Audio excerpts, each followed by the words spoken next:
Philippe Bilger, bonjour. Bonjour. Alors, votre livre qui dénonce les excès du mouvement MeToo arrive bien après celui de Caroline Fourest. Pourquoi est-ce que la droite est toujours à la traîne de la gauche, que ce soit pour changer les mentalités ou dénoncer les abus liés au changement de mentalité? Je ne raisonnerai pas comme ça. En ce qui me concerne, à propos de MeToo, je ne me juge pas de droite.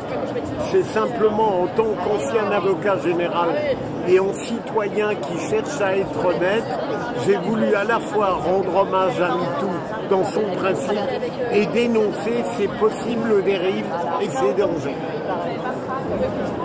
Alors Philippe Bilger, autre sujet, le 1er avril 2025, dans l'heure des pros, Oui.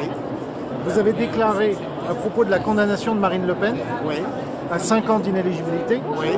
je cite, « J'ai parfois l'impression que ce jugement a été rédigé il y a longtemps. » Oui, parce que, vous voyez, j'ai eu l'impression que ce jugement, qui dans sa majorité me satisfait, le tribunal ne pouvait pas faire autrement, je ne dénonce que l'exécution provisoire et j'ai été surpris que ce jugement ne paraisse pas intégrer des éléments récents de manière plus convaincante, comme par exemple l'adhésion du Conseil constitutionnel. Alors Philippe Bilger, vous êtes un habitué de Pascal Praud. Voilà. Cela ne vous dérange-t-il pas qu'il ait fait l'apologie de Gabriel Matzneff dans une interview du Point en décembre 2018, avant de retourner sa veste un an plus tard? Vous savez, d'abord, je me sens moi totalement libre. Je veux dire, c'est sûr que je ne peux pas approuver forcément toutes les positions des gens que j'apprécie, de même que peut-être ils n'apprécient pas forcément les miennes. Ce que je peux garantir, c'est que j'ai toujours été libre, c'est que j'ai toujours été sincère et que je n'ai jamais violé la loi. En matière intellectuelle, c'est tout ce qu'on a exigé d'une femme ou d'un homme. Alors Philippe Bilger, l'orientation de plus en plus pro-russe des médias du groupe Bolloré, auquel vous participez souvent, ne vous dérange-t-elle pas au moment où l'invasion de l'Ukraine par la Russie vient de passer le cap des 3 ans? Mais c'est à chaque fois l'interrogation que vous formulez, elle est pertinente, mais j'ai envie de vous répondre de la même manière à chaque fois.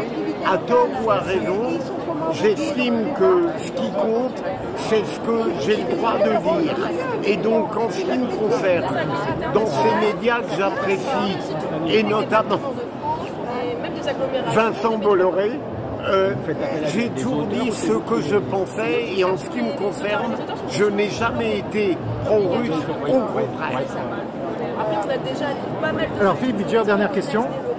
Le 7 janvier 2025, pour la mort de Jean-Marie Le Pen, vous avez déclaré « Je me demande si ces jeux de mots antisémites n'étaient pas chez lui une manière faussement drôle de montrer que le pouvoir ne l'intéressait pas. » Oui, on l'a dit, ça n'est pas très original de ma part. Autant sa fille, à l'évidence, souhaite le pouvoir, même si peut-être elle va être gravement handicapée, autant je crois que le père, derrière ses foucades, ses saillies honteuses, ses élucubrations sur l'histoire, montrait qu'il ne souhaitait pas véritablement exercer le pouvoir. Rappelez-vous sa réaction quand il a appris qu'il était qualifié pour le second tour. Philippe Bilger, merci. Merci.